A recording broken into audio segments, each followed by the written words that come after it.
Before modern cities, before the internet, electricity, even iron, humanity built the first bricks of civilization. We weren't yet kings, but we had begun writing the first pages of history. This is the story of the world when it first began to dream. In a land between two rivers, the Euphrates and the Tigris, rose what we now call Mesopotamia. Here, over 6,000 years ago, the first recorded cities were born. Names like Uruk, and Lagash that now echo through dust and time. They didn't build castles first. No, they built temples. Towering ziggurats like stairways to the gods. To the Sumerians, writing wasn't just record-keeping. It was divine communication. Cuneiform, etched into clay tablets, would become the ancestor of all scripts. And yet with writing came bureaucracy, hierarchy, and war. The Sumerian king list speaks of rulers who reigned for hundreds of years. How much truth lived in myth. The Epic of Gilgamesh, one of the oldest surviving pieces of literature, speaks of death, gods, and longing. But it's also a political story of kings who went too far. While Sumer surged in the west, nature carved another cradle in the east. Along the banks of the Indus and Sarasvati rivers came cities like Mohenjo-daro and Harappa, advanced, orderly, and silent to history's ear. Their writing remains undeciphered. No great pyramids, no wandering epic heroes, but they had indoor plumbing, grid-based cities, advanced trade systems, centuries before many others. How does a civilization so vast die and leave behind no tales? They had toys, dentist tools, even what might have been democracy, but no armies, no palaces, no known kings. To the west, along the life-bringing Nile, Egypt rose not just to survive, but to be eternal. For over 3,000 years, Egypt's pharaohs ruled as gods, shepherding their people through flood cycles, famine, and glory. The pyramids were not tombs alone, they were statements. We are divine, we will live forever. From Narmer, who unified the land, to Hatshepsut's diplomacy, and Akhenaten's heresy of one god, Egypt evolved, died, and re-emerged more than once. But it isn't just the kings who shaped Egypt. It was the scribes, the farmers, the lovers who whispered poems by the banks of the Nile as the stars turned above them. The Great Pyramid was the tallest man-made building for over 3,800 years, until a Lincoln Cathedral was built in England in the 1300s. As pyramids pierced the sky, far across the sands, new kingdoms and mysterious cultures thrived, where even memory would one day be buried. In the next part, we journey to the root of African power, gods riding the desert winds, and Nubian queens who defied empires. In the last part, we watched Egypt rise from desert sand into eternal stone. But Egypt's story did not end with the Great Pyramids. It evolved, fragmented, and was reborn again and again. For nearly 3,000 years, Egypt stayed alive, not as one empire, but many souls in one land. And when one pharaoh fell, another stood in his place. Sometimes they wore gold, sometimes they came from far beyond the desert. Long after Khufu's pyramid kissed the sky, another Egypt emerged, one of stronger armies, global trade, and temple cities carved into cliffs. This was the Egypt of Hatshepsut, a woman crowned as pharaoh who ruled not with war but with commerce. Her monuments speak of incense from Punt and ships that vanished into Red Sea winds. Then came Akhenaten, the heretic pharaoh. He banished old gods, built a new capital, worshipped only one deity, Aten, the sun disk. His rule was brief, but broke the spine of old beliefs. And then the boy, the legend, Tutankhamun, a minor king but history made him immortal. We live in the shadow of Ramses II, the great warrior pharaoh. He fought the Battle of Kadesh, raised temples at Abu Simbel, and claimed he defeated time itself. But all kings eventually fall. South of Aswan, beyond the first cataract, rises a land older than many remember. It was once called Ta Seti, the land of the bow. We know it now as Nubia. When Egypt was weak, Nubia rose, and in the 8th century BCE, a king named Paya crossed the Nile into Egypt, not as a conqueror, but as a liberator. He began the 25th dynasty, the Kushite dynasty. Pharaohs of Nubian blood ruled the Nile. They restored temples, revived old gods, and spoke Egyptian fluently. But they never forgot their roots. To the Nubians, gold was common, cattle sacred, and pyramids did not end at Giza. Over 200 pyramids stand in Nubia today, more than in all of Egypt. But eventually, Assyria came like thunder. The Nubians withdrew south. Their memory faded in Egyptian records, but endured in the land of Kush. Africa's interior didn't sleep through time. It hummed quietly, far from the scrolls of Greek historians. But it was not empty. West of Nubia, kingdoms blossomed along the Sahel and inner rivers. Their names live on in legend. Kerma, Nok, Dmt, Punt. The kingdom of Punt, recorded by Egyptians, gave them frankincense, myrrh, and baboons. But its location is still debated. Eritrea? Somalia? The Red Sea Hills? The Nok people, thriving in West Africa for 1,000 years, crafted lifelike terracotta heads long before Rome, and deep in the Ethiopian highlands, a DMT kingdom emerged, precursor to the mighty Aksum Empire. Here was evidence of writing, trade with Arabia, and ancient metallurgy. Africa was never silent. It was speaking in 1,000 dialects, in clay, iron, and blood. All things fall, even those carved in gold. After the 25th dynasty, Kush declined. Nile water shifted, trade routes changed. Time buried cities in sand, but Africa's foundations were set. Kings would rise in Mali, queens in Ethiopia, and ancestors of Zimbabwe would build stone towers with no mortar. They say written history comes with writing, but oral history carries soul, and the gods of Africa remember. As the Nile ebbed and Nubia faded, across the world another river whispered its own ancient song, the Yellow River of China, where dragons, dynasties, and philosophies would shape the other half of human destiny. Long before the word China was ever spoken, there were rivers. The Yellow River, roaring like a dragon unleashed. The Yangtze, slow and deep like eternity. These waters gave birth to some of the oldest civilizations the world has ever known. The earliest Chinese stories live in mist and song. Heroes not proven but believed. Emperor Yao, Emperor Shun, and Yu the Great, who tamed the floods and founded the Xia dynasty. Whether myth or memory, their names echo the ancient dream of order over chaos. By 1600 BCE, myth gave way to metal. The Shang dynasty emerged, the first dynasty supported not just by stories, but by solid tombs, treaties, and bronze. Here were kings who spoke through fire. They cracked turtle shells to speak with ancestors. They wielded bronze swords and jade axes. Cities rose surrounded by earthen walls, and beneath them, the graves of human sacrifices. This was a world where the dead still ruled.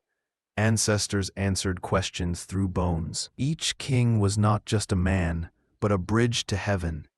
The Shang left more than loot. They left a language. Oracle bones carry the earliest Chinese writing.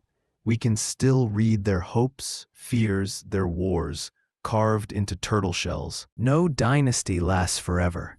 Around 1046 BCE, a powerful family, the Zhou, rose from the west and overthrew the Shang. But they didn't just take the throne. They introduced a powerful idea, They called it the mandate of heaven, that a ruler must govern justly or risk losing the favor of the skies. It was not the king's blood that made him divine, it was his virtue. The Zhou ruled for centuries, indirectly. Lords and states ruled on their behalf in a vast feudal web, but trust is fragile. Power frayed like silk left in rain. As Zhou power weakened, their puppet lords began to fight among themselves. From this long twilight came both war and wisdom. Thinkers emerged: Laozi, Confucius, Mozi, born not in palaces but in chaos.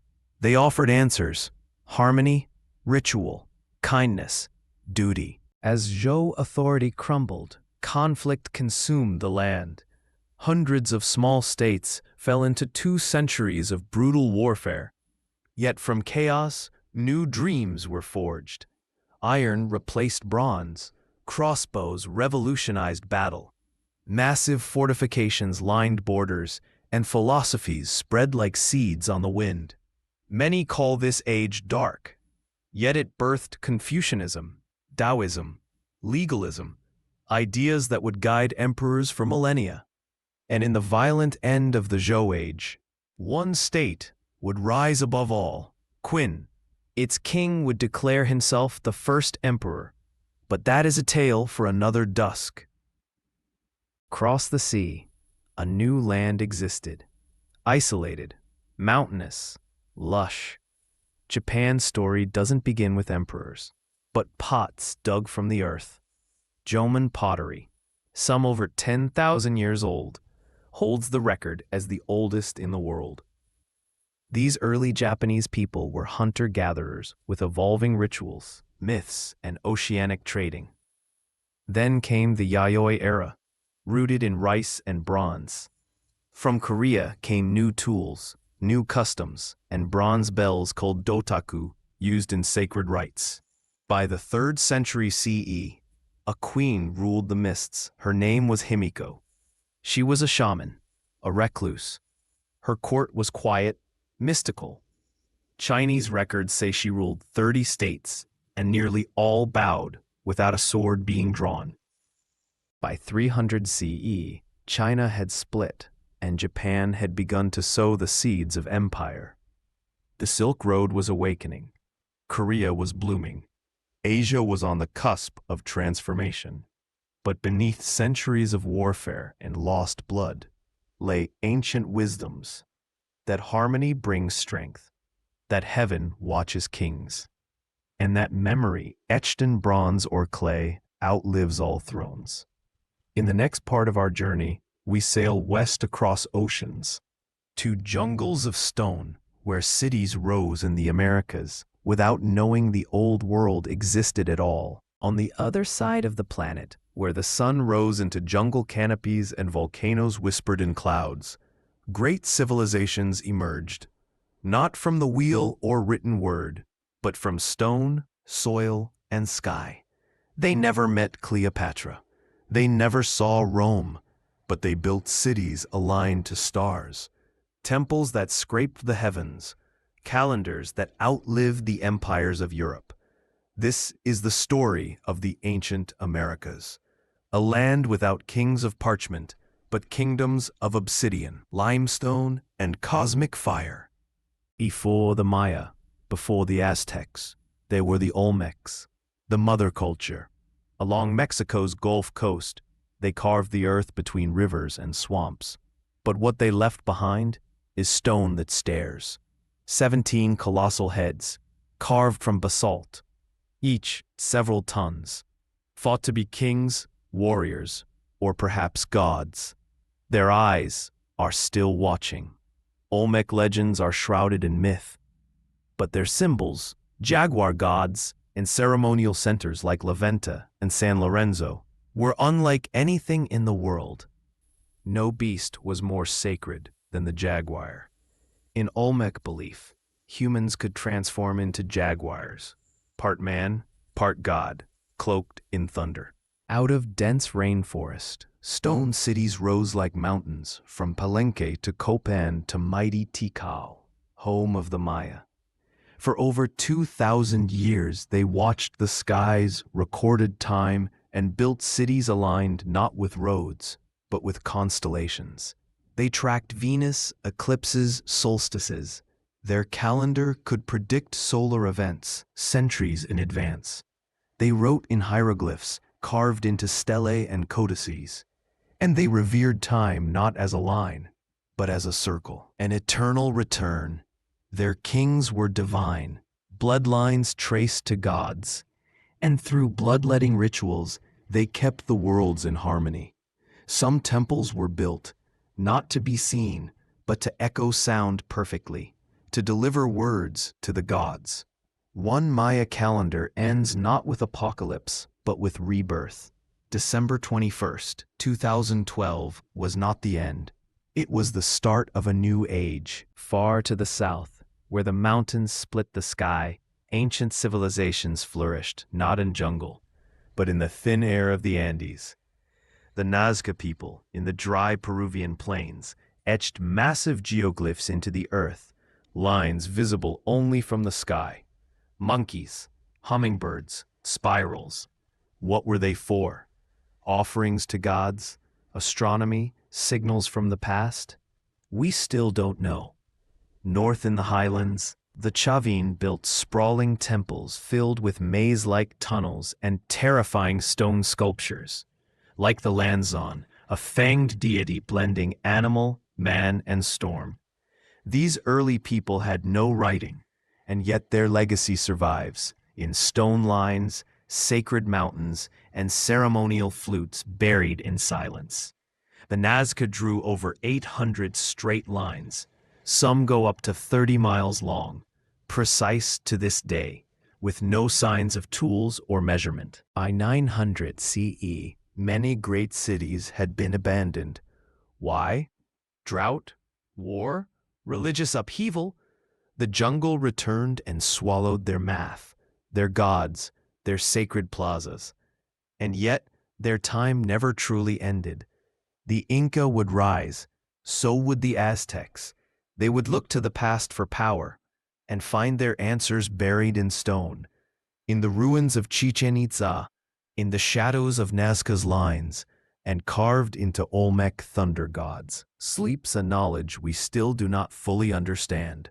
They moved mountains without the wheel, built cities beyond calculus, and they measured a sky that viewed centuries as seconds. They were not lost, only waiting. As the forgotten cities of the New World crumbled, across the ocean in the Mediterranean, new visions of civilization emerged. Greece, Carthage, and Rome, where gods were debated. Armies crossed the world, and democracy rose as both dream and myth. In the rolling blue of the Mediterranean, human history changed its course. Here, where olive trees cling to cliffs and marble candles rise under open sky, civilization took on new forms of logic, war, freedom, and glory. We now sail into the age of city-states and empires. The gods still reigned, but now humans dared to question them. First there was myth. Then came Athens. The Greeks asked questions no one else had dared. What is justice? What is beauty? How should we rule? In city-states like Athens and Sparta, politics and war danced together. In one, democracy was born.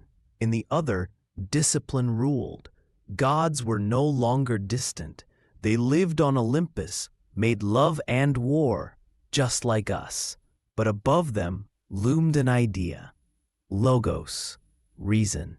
And so from marble temples came math. From argument came philosophy. From poetry came politics. Socrates drank poison for his ideas. Plato wrote of invisible realms. Aristotle mapped the world with his mind.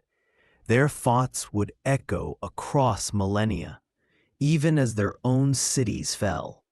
The Parthenon may look like a ruin now, but it was once painted in bright reds, blues, and golds, gods shining in sunlight. To their enemies, they were savages. But to those who knew, Carthage was the jewel of Africa. Founded by Phoenician settlers from Tyre, Carthage grew into a maritime powerhouse.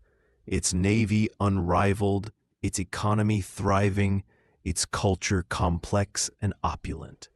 Carthaginians worshipped Baal and Tanit. Their children danced at altars. Their ships bore purple dye, the color of kings. But to Rome, Carthage wasn't a trading port. It was a threat. And so began the Punic Wars. Hannibal marched elephants across the Alps, defeating Roman legions time and again. But in the end, Carthage burned. The Romans salted the earth, they say, but the memory lives on, in myths, mosaics, and the ashes of greatness. Hannibal's warpath brought him to the gates of Rome itself. His genius battle at Cannae is still studied in military academies today. It began as a village of shepherds and became the largest empire the ancient West had ever seen. Rome's genius lay not just in conquest, but in law, in roads, in citizenship, in identity. The Republic had senators, not kings, tribunes, assemblies, balance, until ambition tilted the scale. Julius Caesar crossed the Rubicon, Pompey fell, Brutus stabbed, and when the smoke cleared, Augustus rose, emperor in all but name.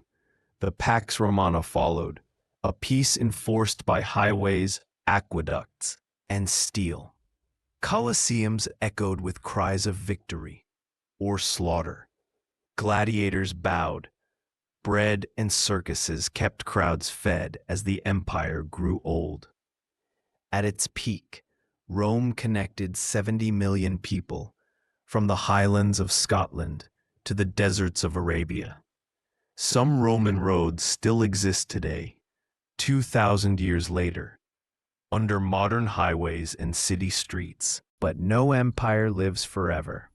By the 5th century CE, the Western Roman Empire withered. Barbarians sacked Rome, aqueducts dried, statues crumbled, and in the middle of the ruins, a new god rose. Christianity, once persecuted, now flourished. Temples to Jupiter became churches. Martyrs turned to saints. And from the ashes of Rome, a new era dawned, the beginning of the Middle Ages. But the ghosts of Olympus never left. They whisper in our stories, live in our plays, breathe in the capitals of our buildings. Rome is not gone, it is everywhere. As old empires crumbled, new faiths rose. Migrations reshaped continents. Trade routes stitched Africa to Europe, China to Arabia. But deep in time's shadow, great civilizations fell without a word. In our final chapter, we explore the mysterious disappearances, dark ages, and legacies of forgotten greatness. History does not always end with fire. Sometimes it ends with silence. Streets once filled with music and merchants fell quiet. Temples became homes to moss. Names were forgotten. We speak of empires that rose, but just as many vanished. Not all carved walls speak. Not all ruins have tongues. Why did they fall? Flood? Famine? War? Or simply time? Mohenjo-daro, where toilets were carved before swords, vanished. Teotihuacan, the pyramid city of Mexico, burned by its own people. The Mycenaeans, builders of Agamemnon's halls, disappeared following invasion and quake. Civilizations sometimes collapse suddenly, others erode slowly. It is not always conquest that ends in age. Sometimes it is drought, earthquakes, volcanoes, or a single lost generation.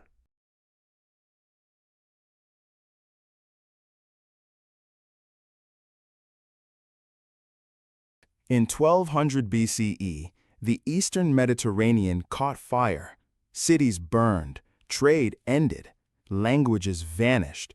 Entire kingdoms disappeared. The Hittites, Ugarit, Cyprus, Mycenae.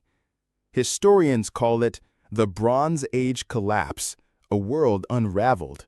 In their place came mystery and fragmentation.